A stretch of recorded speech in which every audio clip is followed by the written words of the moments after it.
Hello friends, welcome to our YouTube channel Medicare nursing hub. तो friend, जैसा कि आप लोग जानते हैं कि हम क्या कंटिन्यू कर रखा है, हमने कार्डियोवास्कुलर सिस्टम की जो ड्रग्स होती है उनके बारे में स्टडी कर रहे हैं। तो आज की जो हमारी वीडियो रहने वाली है वो रहने वाली है कार्डियोवास्कुलर ड्रग्स के अंदर जो हमारा टॉपिक है adrenergic drugs.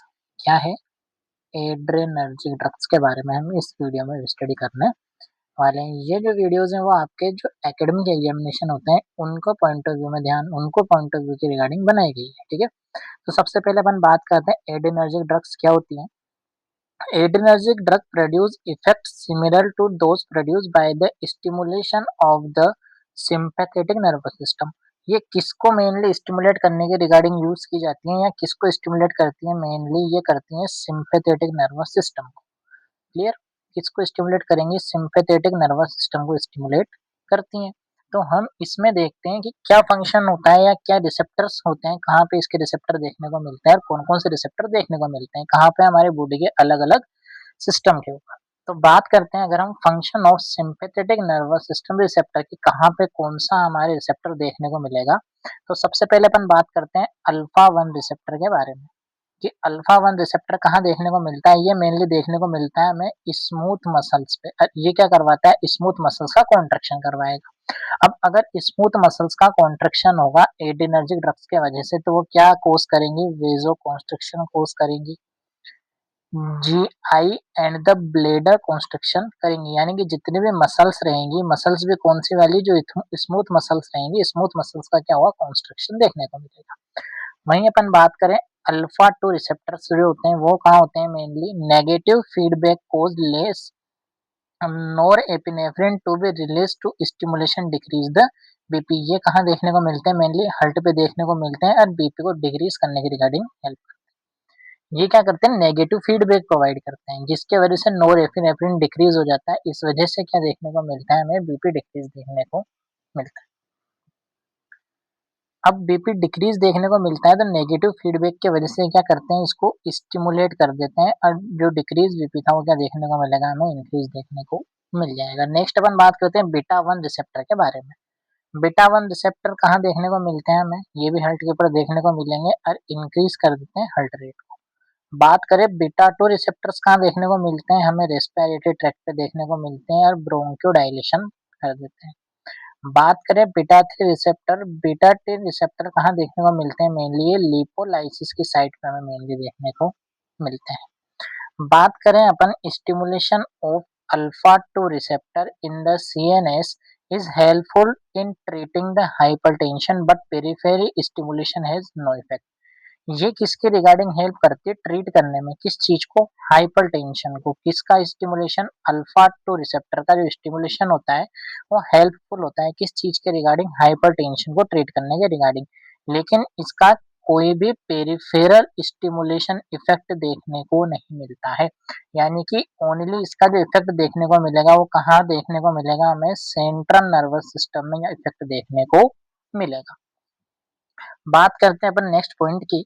Most body tissue have both alpha and beta receptor. हमारी बॉडी के ज्यादातर जो टिश्यूज होते हैं, most of body tissue have the both alpha and beta receptors, so the effect produced depend on the type of receptor activated and the number of affected receptor in a particular body tissue। तो ये depend करता है कि आपकी body का कौन सा tissue क्या हुआ है? एक्टिवेट हुआ है। क्लियर?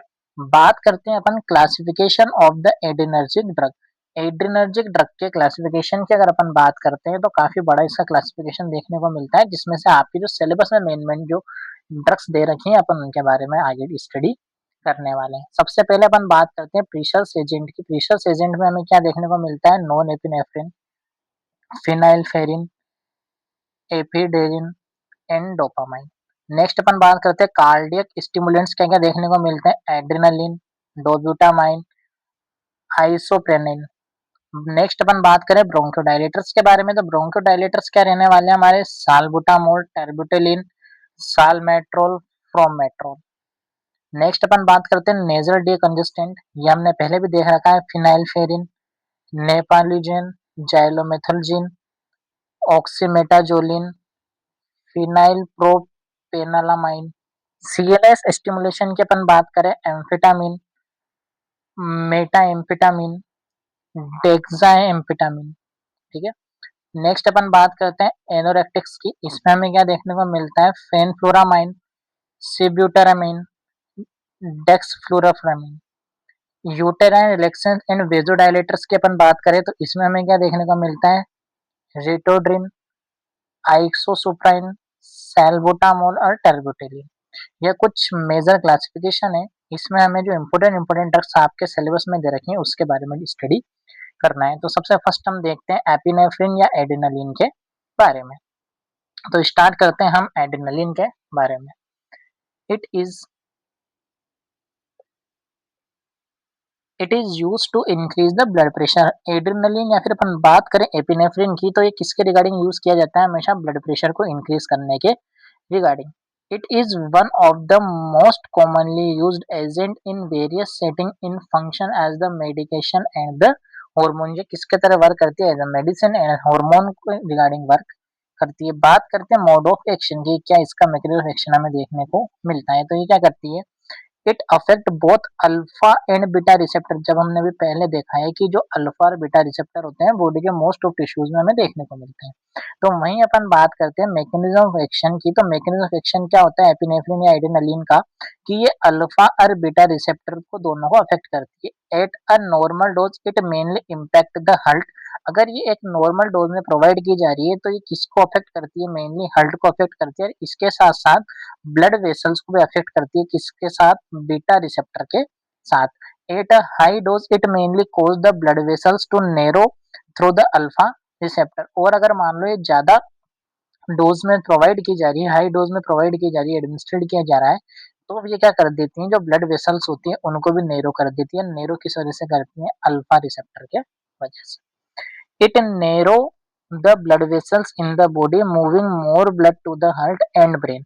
अब अगर मान लो क्या होगा कि जो ब्लड वेसल्स है वो क्या हो जाएंगे, नैरो हो जाएंगे, यानी कि कॉन्स्ट्रक्ट देखने को मिलेंगी। अब अगर ब्लड वेसल्स का जो ल्यूमन था, अगर जो ब्लड वेसल्स थी ये नॉर्मल साइज है, ये इनका नॉर्मल स्पेस है, लेकिन क्या होगा, इनके अंदर अपन को क्या देखने को मिला, इनकी नैरोविंग देखने को मिली। अगर नैरोविंग देखने को मिलेगी तो इसके अंदर जो ब्लड है, तो ब्लड का क्या हो जाएगा, प्रेशर इंक्रीज हो जाएगा। अब अगर प्रेशर इंक्रीज हो जाएगा तो क्या होगा कि ये ज्यादा स्पीड में कहाँ पे पहुंच जाएगा, हमारे हार्ट के यहाँ पे देखने को मिल जाएगा। क्लियर। तो अपन क्या देखते हैं, it narrow the blood vessels, it narrow the blood vessels in the body. Body के अंदर क्या करते हैं, नर्व वेसल्स को क्या कर, ब्लड वेसल्स को कर देते हैं narrow. Moving more blood to the heart, इस वजह से क्या देखने को मिलेगा, ज्यादा जो ब्लड है वो हार्ट के पास जाएगा, ब्रेन के पास जाएगा। It also speed up the heart rate, जिसके वजह से हमें क्या देखने को मिलेगा कि जो हार्ट रेट है वो जाएगा, स्पीड में हो जाएगी, और इसके वजह से जो ब्लड प्रेशर रहेगा वो इंक्रीज देखने को मिल जाएगा। इसके साथ साथ और ये क्या करता है, relaxation of the GI smooth muscles, जो हमारी जीआई के स्मूथ मसल्स होती हैं उनको रिलैक्स करवा देता है। Relaxation and dilation of the bronchial smooth muscles, जो ब्रोंकस की जो स्मूथ मसल्स होती है उनको भी रिलैक्स कर देता है। Increase glucose lactate and fatty acid in the blood due to the metabolic effect, ये क्या करता है, बॉडी के अंदर ग्लूकोज और लैक्टेट को भी इंक्रीज कर देता है मेटाबॉलिक इफेक्ट की वजह से। Induce the inhibition of insulin secretion, ये क्या करता है, इनिबिट कर देता है, इनिबिट जो इंड्यूस करता है किसको, इनिबिशन को, किसके, इंसुलिन के सिक्रेशन को। Increase the leukocyte count and increase the coagulation, ये किसमें हेल्प करता है, ल्यूकोसाइट्स को इंक्रीज करता है, इसके साथ साथ कोएगुलेशन के प्रोसेस को भी इंक्रीज कर देता है। बात करें इंडिकेशन की कि कहाँ कहाँ पे हमें एपिनेफ्रिन या एड्रेनालिन को यूज करना है, मेनली जो एड्रेनालिन होता है उसका इंडिकेशन की एक सबसे अच्छा निमोनिक है, सबसे अच्छी ट्रिक क्या होती है, हमारे ABCDE क्या होती है, इसका एक ट्रिक की अपन बात करें, ABCDE बात करते हैं। ए से हमें क्या देखने को मिलता है, ए फॉर एनाफाइलेटिक शोक। और एनाफाइलेटिक शोक क्या होता है कि किसी भी एलर्जिक कंडीशन के वजह से सडनली बीपी का क्या हो जाना, सडनली ड्रॉप आउट हो जाना, ड्रॉप डाउन हो जाना, यानी कि हाइपोटेंशन की कंडीशन। यह कंडीशन हमारी क्या कहलाती है, एनाफाइलेटिक शोक कहलाती है, जो किसी भी एलर्जिक कंडीशन की वजह से देखने को मिलता है। अब इसकी अगर अपन बात करें कि जो एड्रेनालिन होती है, वो एड्रेनालिन क्या होती है, डीओसी होती है। मतलब बेटा क्या होता है, drug of choice, DOC drug of choice किसकी होती है, एनाफाइलेटिक शोक की।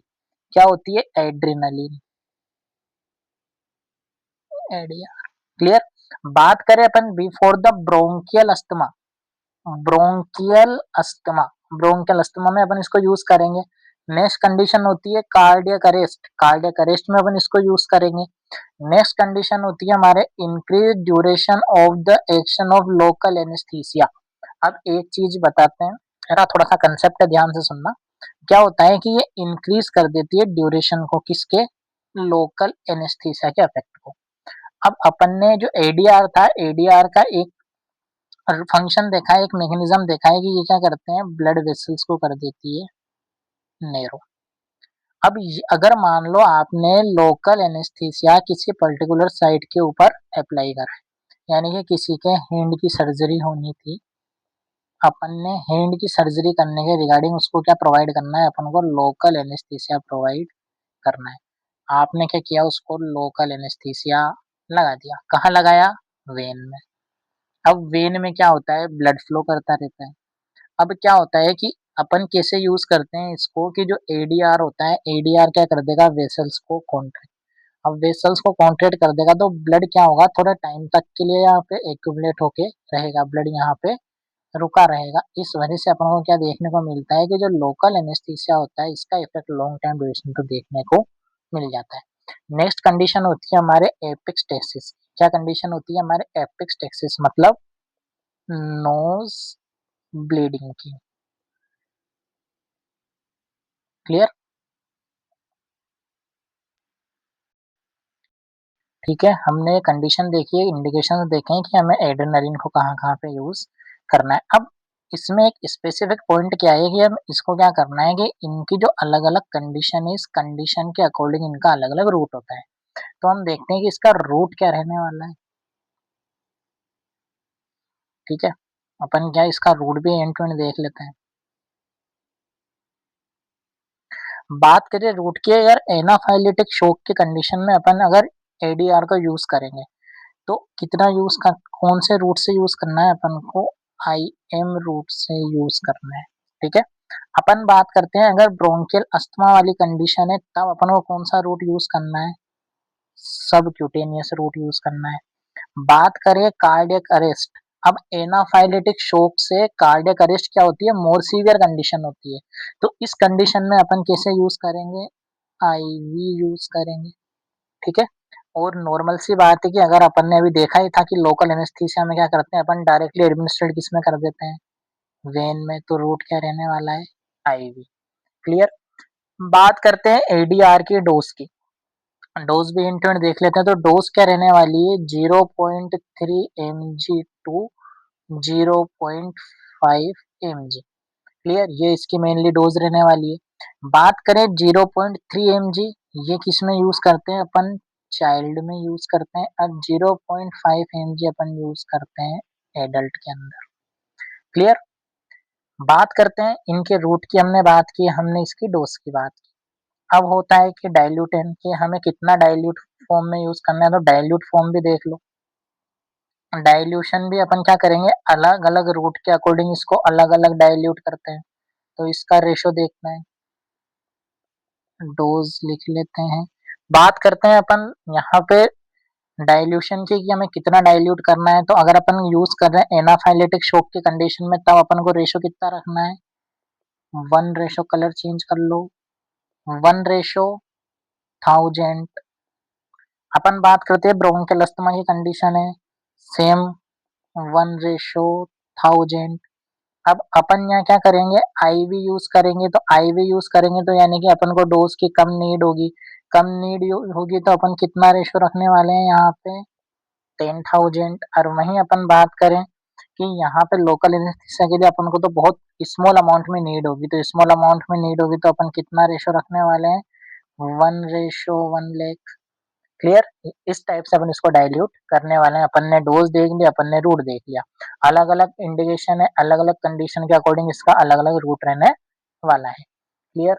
नेक्स्ट अपन बात करते हैं, नॉर्मली अपन ने देख लिया रूट क्या रहने वाला है इसका, may be given by the IV SC inhalation route, non given by the orally, orally हम यूज नहीं करेंगे। इसमें आप आईएम भी ऐड कर लेना।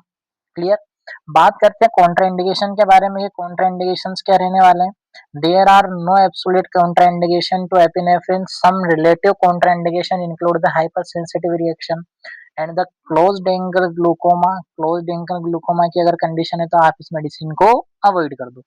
बात करते हैं एडवर्स इफेक्ट की। एडवर्स इफेक्ट अलग अलग सिस्टम के अकॉर्डिंग अलग अलग हमें क्या देखने को मिलेंगे, एडवर्स इफेक्ट देखने को मिलेंगे। बात करते हैं अगर अपन सेंट्रल नर्वस सिस्टम की, तो इसमें अपन को क्या देखने को मिलेगा? एंजाइटी देखने को मिलेगी, डिजीनेस, नर्वसनेस, एजिटेशन देखने को मिलेगा, हेडेक देखने को मिलेगा, पार्किंसन डिजीज देखने को मिल सकती है। नेक्स्ट अपन बात करते हैं सीवीएस की। अब सीवीएस का एडवर्स इफेक्ट क्या देखने को मिलेगा? अरिदमियास। अरिदमियास का मतलब क्या होता है? हार्ट रेट का नॉर्मल से बहुत ज्यादा हो जाना। अब बहुत ज्यादा हो रही है, क्यों हो रही है? हम किसके रिगार्डिंग यूज करते हैं इसको? एचआर को इंक्रीज करने के लिए, बीपी को इंक्रीज करने के लिए। लेकिन क्या हुआ कि एडवर्स इफेक्ट, साइड इफेक्ट क्या देखने को मिला कि ओवरडोज के वजह से जो कंडीशन देखने को मिली वो क्या देखने को मिली? अपन को एरिदमियास की कंडीशन देखने को मिल गई। क्लियर। नेक्स्ट होता है हमारे चेस्ट पेन देखने को मिल सकता है, हाइपरटेंशन, पाल्पिटेशन देखने को मिल सकते हैं, टेकिकार्डिया, सीवीए देखने को मिल सकता है, सेरिब्रोवास्कुलर एक्सीडेंट देखने को मिल सकता है बेटा, ठीक है। नेक्स्ट क्या देखने को मिलेगा हमें? वेंटिकुलर एक्टोपी देखने को मिल सकती है, वेजोस्पाज्म देखने को मिल सकता है, टिश्यू इस्कीमिया देखने को मिल सकता है। बात करें डर्मेटोलॉजी की, डर्मेटोलॉजी यानी कि हमें स्किन के ऊपर क्या देखने को मिल सकता है? गैंग्रीन देखने को मिल सकता है। कहाँ पे? जहाँ पे इंजेक्शन की साइट आपने यूज की थी, और स्पेशली किस कंडीशन में? जो आईएम वाली कंडीशन है, यानी कि जब आपने बटक्स के ऊपर इंजेक्शन को एडमिनिस्ट्रेट किया है, तब हमें ये कंडीशन देखने को मिल सकती है। स्किन में नेक्रोसिस वगैरह देखने को मिल सकता है, एक्स्ट्रावेशन देखने को मिल सकते हैं। बात करें एंडोक्राइन की, एंडोक्राइन में हमें हाइपरग्लाइसीमिया देखने को मिल सकता है, हाइपोकेलेमिया देखने को मिल सकता है, लैक्टिक एसिडोसिस देखने को मिल सकता है। नेक्स्ट बात करें जीआईटी में, नोजिया, वोमिटिंग देखने को मिलेगा। मोस्ट कॉमन साइड इफेक्ट देखने को मिलता है जीआईटी के अंदर एड्रेनलिन का। क्या देखने को मिलता है हमारे? Nausea and vomiting. बात करते हैं अपन नेक्स्ट न्यूरोमस्कुलर पे, ट्रिमर्स देखने को मिलते हैं, वीकनेस देखने को मिलती है। रीनल यानी कि यूरिनरी सिस्टम के ऊपर हमें decrease the renal perfusion decrease देखने को मिलेगा। रेस्पिरेटरी में डिस्निया देखने को मिलेगा, पल्मोनरी एडिमा देखने को मिल सकता है। एपिनेफ्रिन टॉक्सिसिटी में lead to potentially fatal cardiac arrhythmias और ischaemia. Most common side effect देखने को मिल सकता है, जो कैसा होता है? टॉक्सिक इन नेचर होता है। क्या होता है? फेटल कार्डियक अरिथमियास, यानी कि ऐसी कंडीशन जिसके अंदर हमें क्या देखने को मिलेगा? हार्ट की रेट जो नॉर्मल होगी उससे बहुत ज्यादा इंक्रीज हो जाएगी। ये एक टाइप की ऐसी कंडीशन हमें देखने को मिलेगी बेटा, फेटल कंडीशन देखने को मिल जाएगी। अदर एड्रेनर्जिक ड्रग्स और कौन कौन सी होती हैं? अदर टाइप की एड्रेनर्जिक ड्रग्स, जैसे कि डोपामाइन। अब जो हमने वन लाइनर बनाए जो आपके स्पेसिफिक एग्जाम में एमसीक्यू वगैरह भी आ सकते हैं, ठीक है। तो अपन बात करते हैं, अपन बात करें डोपामीन की, तो डोपामीन हमें कहाँ यूज करना है? Mainly use in shock infusion regulatory by monitoring BP and the urinary out. क्या देखने को मिलता है? डोपामाइन का यूज करना है, शोक वाली कंडीशन में यूज करना है। इसका रेगुलर अपन को इन्फ्यूजन यूज करना है, और इन्फ्यूजन यूज करते टाइम आपको क्या करना है? मॉनिटर करना है बीपी को, यूरिन आउटपुट को। बात करते हैं डोब्यूटामीन की। डोब्यूटामीन कहाँ यूज की जाती है? शोक वाली कंडीशन में यूज किया जाता है। नेक्स्ट बात करते हैं स्यूडोएप्रिडिन की। ये कहाँ देखने को मिलती है? Used for the bronchodilating and the nasal decongesting effect में यूज किया जाता है। नेक्स्ट अपन बात करें एम्फेटामिन। एम्फेटामिन का यूज किया जाता है, इसके मेनली एग्जांपल क्या देखने को मिलते हैं अपन को? डेक्स्ट्रोएम्फेटामिन और मेथाम्फेटामिन। ये ड्रग किसकी होती है? ड्रग ऑफ एब्यूज के रिगार्डिंग यूज किया जाता है। आइसो आइसोप्रोटेनोल कहाँ यूज किया जाता है, या क्या होता है?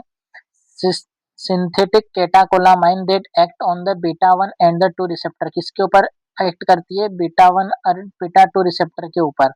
स्टिमुलेट द हल्ट को स्टिमुलेट करती है, इसके साथ साथ डायलेट करती है किसको? ब्लड वेसल्स को। हल्ट को स्टिमुलेट करेगी, ब्लड वेसल्स को डायलेट कर देगी। इसके साथ और क्या देखने को मिलेगा हमें? स्केलेटन मसल्स में प्रेजेंट होता है, और कोज क्या करेगा? ब्रोंकोडाइलेशन। अब अगर मान लो ब्लड वेसल्स को डायलेट करती है तो ब्रोंकस को भी क्या करेगी? डायलेट करेगी, और ब्रोंकोडाइलेशन कोज कर देती है। No alpha stimulation, so no vasoconstriction. अब क्या देखने को मिलेगा? अल्फा जो रिसेप्टर होते हैं अल्फा 1 अल्फा 2 रिसेप्टर को स्टिमुलेट ही नहीं करेगा। अगर स्टिमुलेट नहीं करेगा तो वेजो कॉन्ट्रैक्शन का इफेक्ट देखने को नहीं मिलेगा। कहाँ यूज करते हैं अपन इसको? Used in the heart block वाली कंडीशन में यूज करते हैं। Cardiogenic shock and as a bronchodilator अपन कहाँ यूज करते हैं? कार्डियोनिक शॉक की कंडीशन में इसको यूज कर सकते हैं। बात करते हैं नर्सिंग रेस्पॉन्सिबिलिटी की। अब नर्सिंग रेस्पॉन्सिबिलिटी काफी स्पेसिफिक रहने वाली है, वन बाय वन करके अपन कंप्लीट कर लेंगे। क्लियर? तो देखते हैं क्या होती है nursing responsibility. Advise the patient to take the medicine as prescribe, prescription के अकॉर्डिंग मेडिसिन यूज करो। Tell the patient to shake the inhaler well, क्या कहेंगे अपन पेशेंट को कि आप है ना उस जो इनहेलर दिया गया है उसको पहले सही से शेक कर लो। They should breathe in deeply through their mouth, hold their breath for the few second, पहले क्या करो आप डीप ब्रीथ कर लो किससे? माउथ से, और उसको थोड़ी देर रोक के रखो and then breathe out the slowly, और उसके बाद फिर धीरे धीरे आप क्या करो ब्रीथ लेना स्टार्ट करो। Wait 2 second before taking a second dose. 2 dose अगर आप इनहेलर की यूज कर रहे हो तो अपन को क्या 2-3 सेकंड का बीच में टाइम ड्यूरेशन रखना है। Patient should tell the physician if they have the previous history of the hyperthyroidism, अगर पेशेंट की क्या है प्रीवियस हिस्ट्री है किस चीज के regarding? Hyperthyroidism, hypertension, diabetes, seizure, chest pain and this arrhythmia वाली कंडीशन। नेक्स्ट अपन देखना है and are taking any other drug because close monitoring is required to prevent the adverse effect. क्या क्या इस मेडिसिन का एडवर्स इफेक्ट ज्यादा देखने को मिलते हैं तो हम क्या करते हैं क्लोजली मॉनिटर में करना पड़ेगा। If a patient have respiratory difficulty after taking medication he should contact the physician immediately. अगर पेशेंट को मेडिसिन लेने के बाद कोई प्रॉब्लम या कोई रेस्पिरेटरी डिफिकल्टी देखने को मिलती है तो आप क्या करो इमीडिएटली कॉन्टेक्ट करो किससे? अपने फिजिशियन से। Advise the patient that the isoproterenol turns the sputum and saliva color into the pink as this is normal. अब क्या होता है कि अगर आपने मेडिसिन कौन से यूज करी है? आइसोप्रोटेनोल। अगर आपने आइसोप्रोटेनोल को यूज किया है तो इसके वजह से हमें स्पुटम और सलाइवा का कलर कैसा देखने को मिलेगा? पिंक कलर देखने को मिलता है। क्या देखने को मिलता है? पिंक कलर देखने को मिलता है, जो कैसा होता है नॉर्मल होता है, इसलिए पेशेंट से को कोई टेंशन की बात नहीं है। बात करें नेक्स्ट अपन, if a patient has to take the medicine sublingually he has to keep the medicine under the tongue and rinse the mouth afterward to prevent the dental caries। अगर क्या हुआ सबलिंगुअल अगर मेडिसिन यूज की है तो क्या करो आप पेशेंट को बोलोगे थोड़ी देर बाद आप क्या करो इसको नॉर्मल क्या कर लो वाटर से रिंस कर लो ताकि आंखों क्या नहीं हो डेंटल केरीज जैसी कोई प्रॉब्लम देखने को न मिले। For IV infusion use clear solution like 5% dextrose and use infusion pump to deliver accurate rate of drug infusion। Carefully cardiac monitoring is require. आपको क्या करना है? केयरफुली कार्डियक मॉनिटरिंग भी करनी है। For eye drop dropper should not be touch to prevent the infection. अगर आप आई drop की तरह एडिनर्जिक या फिर अपन बात करें एडिनर्जिक ड्रग या एपिनेफ्रिन को यूज कर रहे हैं तो आपको क्या नहीं करना है? ड्रॉप को टच नहीं करना है। Observe the patient for postural hypotension while taking midodrine and it should not be taken after the 6 PM। क्या याद रखना है हमें कि अगर पेशेंट को क्या है पोस्चुरल हाइपोटेंशन है तब अपन को हमेशा क्या ध्यान रखना है कि पेशेंट को कभी भी क्या मत करो जो मेडिसिन है कब अपन को प्रोवाइड करनी है? कभी भी मेडिसिन अपन को 6 बजे के बाद यानी कि शाम को 6 PM के बाद आपको एडमिनिस्टर्ड नहीं करनी है। Patient suffering from the chronic lungs disease, अगर पेशेंट को क्या है किसी टाइप की कोई क्रोनिक लंग्स डिजीज है and if taking adrenergic agent should avoid all allergen smoking food and they can accelerate the symptoms. क्या हो सकता है कि आप अगर कोई पेशेंट है उसको क्या है क्रोनिक लंग्स डिजीज है और वो एडिनर्जिक मेडिसिन भी यूज कर रहा है तो फिर अपन पेशेंट को बोलेंगे कि जितने भी एलर्जन सब्सटेंस होते हैं आप उनको क्या करो अवॉइड करो। Patient should avoid use of over the counter drug, अपन को पेशेंट को बताना है कि जो आपको जितनी प्रिस्क्राइब डोज दी गई है आप उतना ही इसको यूज करो। Patient should be advise not to over use inhalant to avoid the toxicity. अपन पेशेंट को बोलेंगे कि आपको ओवर यूज नहीं करना है जिसके वजह से क्या हो आपको टॉक्सिसिटी ना हो। अगर आप उसको ओवर यूज नहीं करोगे तो आप क्या कर पाओगे टॉक्सिसिटी को भी अवॉइड कर पाओगे। नेक्स्ट अपन बात करते हैं अल्फा एडिनर्जिक एगोनिस्ट के बारे में। एक और छोटा सा टॉपिक है, इसको कंप्लीट कर लेते हैं।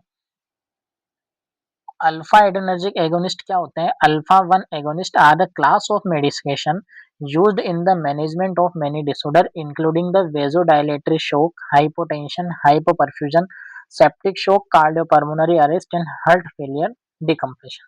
क्लियर? कहाँ मेनली यूज किए जाते हैं ये?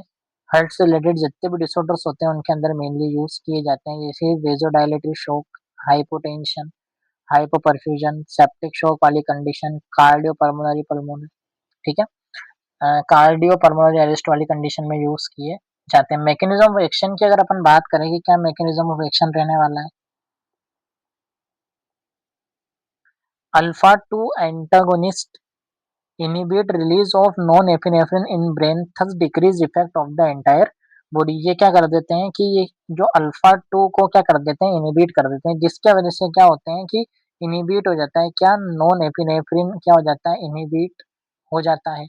इस वजह से क्या देखने को मिलता है, हमें पूरी बॉडी के अंदर इसका इफेक्ट डिक्रीज देखने को मिलता है। पूरी बॉडी में अगर क्या हो रहा है कि जो एपिनेफ्रिन था, वो जो एड्रेनर्जिन था वो था डिक्रीज, अगर ये डिक्रीज हो जाएगा तो इसका रिजल्ट हमें क्या देखने को मिलेगा, जो ब्लड प्रेशर है वो भी क्या हो जाएगा, decrease. Also affect the pancreatic isolate cell suppressing insulin the secretion, insulin का सिक्रेशन भी डिक्रीज देखने को मिल जाएगा। एग्जाम्पल की बात करें अपन, क्लोनिडीन और methyl dopa, most common example आप बार बार पढ़ेंगे मिथाइल डोपा के बारे में। बात करते हैं कोलिडीन कैसे यूज करते हैं, ओरल और टॉपिकल यूज करते हैं, patches are the long acting. आप ओरल और टॉपिकल यूज कर सकते हैं, और पेचेज को यूज करते हो तो वो किस रिगार्डिंग यूज करते हैं, लॉन्ग एक्टिंग के तरह यूज कर सकते हैं। मिथाइल डोपा क्या होती है, ओरल ड्रग है, काफी लॉन्ग टाइम से यूज करने वाली ड्रग है, can be given intravenously, IV अपन यूज करने वाले हैं। Question in renal and the hepatic impairment, अगर किसी पेशेंट को क्या है, रीनल डिजीज है या फिर किसी टाइप की कोई लीवर की डिजीज है, तब अपन इसको क्या कर सकते हैं, अवॉइड कर सकते हैं। इंडिकेशन क्या रहने वाला है, हाइपरटेंशन, हाइपरटेंशन में हम क्लोनिडीन को जरूर यूज कर सकते हैं। Epidural route for severe pain in cancer, अगर किसी पेशेंट को कैंसर के अंदर सीवियर पेन हो रहा है तब अपन इसको यूज कर सकते हैं। अल्कोहल के विड्रॉल के रिगार्डिंग यूज कर सकते हैं, एडीएचडी में यूज कर सकते हैं। एडीएचडी मतलब activity deficient hyper active disorders, ना, जिसमें हमारी बॉडी में क्या देखने को मिलते हैं, ज्यादा एक्टिव मूवमेंट देखने को मिलते हैं। ओपियोइड विड्रॉल्स के रिगार्डिंग अपने इसको यूज कर सकते हैं। There are no absolute contraindication, इसका कोई एब्सोल्यूट कॉन्ट्रा इंडिकेशन देखने को नहीं मिलता है। बात करें एडवर्स या साइड इफेक्ट की, एब्डोमिनल पेन देखने को मिलेगा, हेडेक, हाइपोटेंशन देखने को मिलेगा, फटीग, नोजिया, इमोशनल इंस्टेबिलिटी देखने को मिलेगी, कॉन्स्टिपेशन, डायरिया, सेक्सुअल डिस्फंक्शन देखने को मिलेगा, एंड इसके साथ साथ हमें डिजीनेस या सेडेशन भी देखने को मिल सकता है। नेक्स्ट अपन बात करते हैं रोल ऑफ नर्स की। Nurse should review how to take the medicine and the correct dose with the patient answering any question. हमेशा अपन को पेशेंट को क्या बताना है कि आप क्या लें, करेक्ट डोज लें, जो आपको डोज प्रिस्क्राइब की गई है, और डोज के साथ साथ आपको क्या करना है, पेशेंट को जो भी उसके क्वेश्चन हैं उनके आंसर प्रोवाइड करने हैं। They must confirm the current list of medication, explain how to take them correctly, हमें पेशेंट को हर चीज एक्सप्लेन करनी है। And warn the patient about side effect and need the quick attention, हम पेशेंट को क्या समझाएंगे कि आपको इसके साइड इफेक्ट ऐसे ऐसे आ सकते हैं, अगर इनमें से आपको कोई चीज देखने को मिलती है तो आप क्विकली अटेंड करें, हमें जो भी कंडीशन है उसके बारे में हमें आप बताएं। जो भी आपका फिजिशियन है उसको इसके रिगार्डिंग आपको क्या करना है, hand to hand immediately contact करना है। ठीक है फ्रेंड्स, तो आज हमने कंप्लीट किया एड्रेनर्जिक ड्रग के बारे में। नेक्स्ट हमारा टॉपिक रहने वाला है वो रहने वाला है हमारे एंटी एंजाइनल ड्रग, और आपके एग्जाम पॉइंट ऑफ व्यू से बहुत इंपॉर्टेंट टॉपिक रहने वाला है, 5 स्टार टॉपिक रहने वाला है। ठीक है, क्या रहने वाला है, 5 स्टार टॉपिक रहने वाला है। इसको अपन स्टार्ट करेंगे नेक्स्ट वीडियो में। तो ठीक है फ्रेंड्स, अगर वीडियो अच्छी लगे तो चैनल को लाइक करें, शेयर करें, सब्सक्राइब करें। Thank you friends.